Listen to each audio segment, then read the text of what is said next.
I moved to California, to San Francisco, when I was in very early 60s, and everybody was, I was just a hippie. I didn't even, I just moved here, and there was LSD and everything was here, and that's what you did, and you marched against the Vietnam War, which I did because I really felt like I was born during a war, and I was like a turnaround. And so I'm going to live this time and be against war. So at any rate, everybody was this was, I'm saying, mid-60s.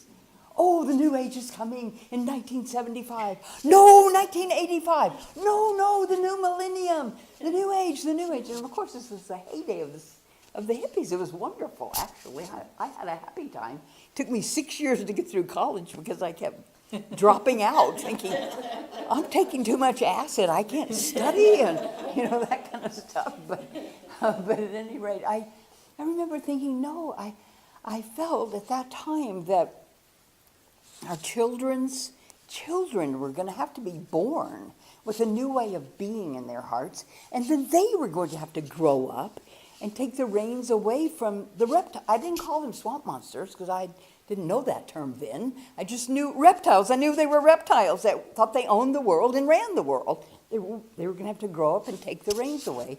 But I thought I'd live to see it. I'm not so sure now. I'm not so sure. I still believe in the evolution of humanity. I'm a dyed-in-the-wool Waldorf person, I believe what Rudolf Steiner said. We're evolving as humanity.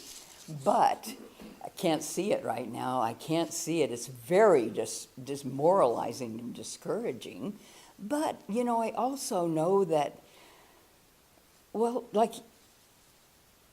it's not a Steiner thing and it's not a Buddha. It's just the kind of meditation I do. The guy who leads it says, not leads it, now he's gone to spirit, but for the last 6-8 years, he was talking about, oh yes, Jesus said, when I come back, it's not so much with the love and all of that.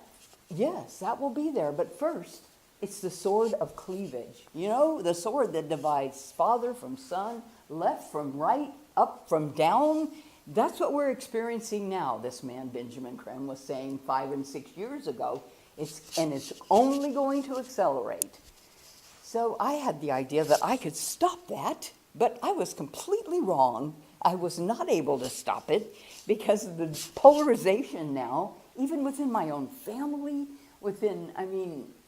almost everywhere. It's pause for grief, but I have a feeling that it's passing. There's that term, it's come to pass. That means, just like, everything is fading, is transitory, it's all passing, and if you can get into that space, but otherwise it just makes you want to cry. I've done so much crying, more crying in the last 2 weeks or 3 weeks since mid-May, I guess, when the border thing kind of just ripped wide open. And I just want to say that I think it's a spiral. That's the main point, is that I just want to proffer hope into the chalice that we're building here. Just put a drop of hope in it.